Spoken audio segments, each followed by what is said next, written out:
But what does it really mean to meet in the middle? With our nation appearing more divided than ever in recent years, one man from Mount Prospect is taking his message about meeting in the middle to the middle of the country. He is using patience, some listening skills, and a pair of walking shoes to try to find some common ground. And WGN's Julie Unruh caught up with him in Kansas. Let's do it. Start workout. Ah, the world is our oyster. All we gotta do is shuck it, open it up, enjoy every piece of it. 6 states, 75 towns, and 1,700 miles over 120 days. 55-year-old John and Sarah from Mount Prospect laces up for the walk of a lifetime. It is now day one, and we have started. Take a look at the sunrise. It's just after 6 a.m., and I took the first steps in a long journey. From West Hope, North Dakota on July 4th to Hope, Texas, his mission is to find what keeps us all together, not what tears us apart.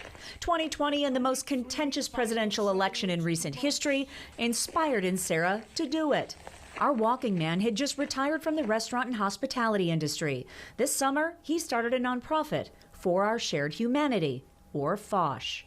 I do believe that the differences are important, and I'm not discounting those at all. I think that's what makes us very strong, but that shouldn't be how we define ourselves all the time.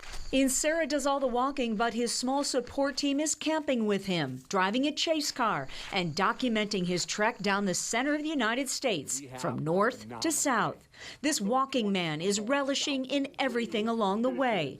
Windmills to rainstorms, railroad tracks to wildlife. Easy. As he enters a small town, he and his crew take a soft approach. We've had a motto of letting them come to us. And if nobody does?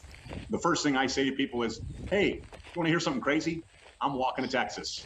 Because to him, the key to breaking the ice and eventually tackling the big topics starts with one thing. The most important part is the connections. He connected with Dick McQueen from White Lake, South Dakota right away. Hopping off his tractor to talk to this out-of-towner in his John Wayne sort of way, McQueen extended an invitation to Sarah the city kid couldn't refuse. And he said, young man, I want you to come inside and have supper with me. And in Lebanon, Kansas, Sarah struck up a conversation with an avid biker devoted to Harley-Davidson and the tone he feels that company sets for all who ride their bikes. It doesn't matter what the color of your skin is or what your creed is or what your political affiliation is. It's about the bike, and it's about being part of a family. With each and every encounter, a new bond. We feel like these are friends for life. He earned a new respect for farmers, too, and honed his skills when it comes to the art of the conversation. I've learned that if you slow things down and you do look somebody in the eye and focus on what you have in common, the conversation is so easy. He doesn't claim to have any answers, and Sarah's just willing to start the delicate conversations that maybe, just maybe, could lead to a solution or two. As I'm making this walk and I'm going through 75 different towns, all strangers to me, I have made thousands of friends. I've planted thousands of seeds of positivity, and I do believe that little trickle, it'll trickle out. It will make a difference down the road, and we'll continue to bring this to life. The walk is just the first step.